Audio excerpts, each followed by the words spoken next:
discovered that one of GM's most popular car models, the Chevy Cobalt, had issues with the ignition switch that has led to some fatal tragedies.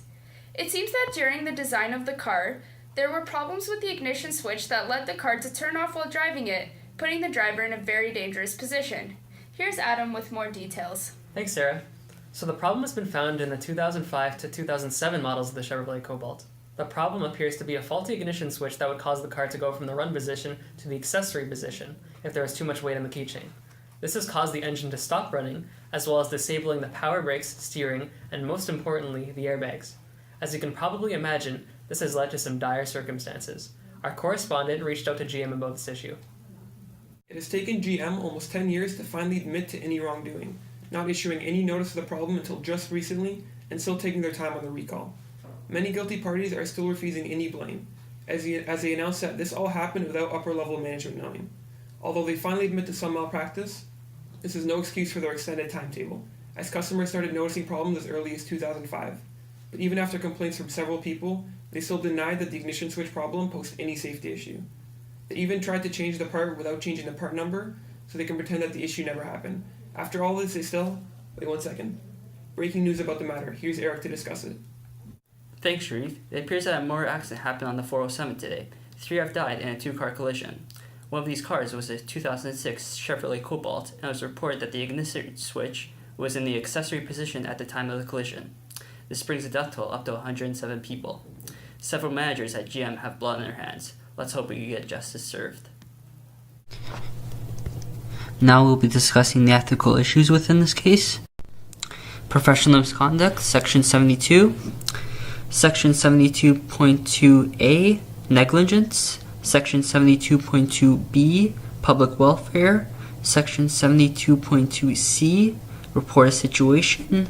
Section 72.2d, standards. Section 72.2j, unprofessionalism. Section 72.2i, supply documents. Code of Ethics, Section 77. 77.1.ii, fidelity to public needs. Section 72.2i, duty to public welfare. And Section 77.8, honor and integrity. The alternatives that we have generated is alternative number 1, correct the faulty ignition switch after the initial test and bring the issue to management. Alternative number 2, don't act on the part initially but make revisions while keeping the same part number. And alternative number 3, fix the faulty ignition switch and assign a new switch with the new part number. The analysis of each alternative. For alternative number 1, if GM doesn't agree with such changes, the engineers must report to PEO.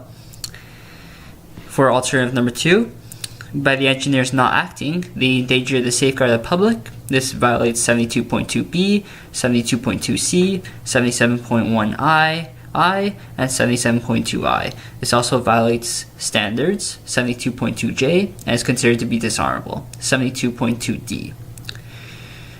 The analysis of alternative number 3, wait until years after to develop a new ignition switch, still violates 72.2b, 72.2c, 77.1ii, and 77.2i.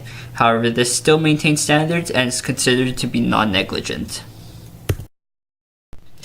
We've decided to go with alternative number 1 purely because this complies with all the alleged professional misconduct and golden standards that were put against GM.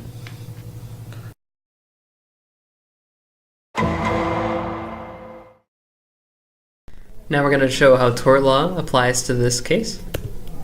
So for starters, people affected by the faulty ignition switch are the plaintiffs, while GM is the defendant. GM owed its customers a duty of care to make their vehicles safe. GM breached that duty of care by not repairing the faulty ignition switch, and thus GM's conduct by not recalling the affected vehicles caused injury to the purchasers of the affected GM vehicles.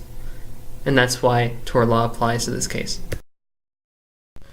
As well, there is a misrepresentation going on in this case. So when GM knew that there were complaints about the ignition switch, they put out memos to let customers know, but they intentionally did not put anything about safety. As well, they changed the part the faulty ignition switch without changing the part number, and that is considered deception because they didn't want people to know that the ignition switch was faulty. So they didn't publicly show that the ignition switch part was different after it was fixed.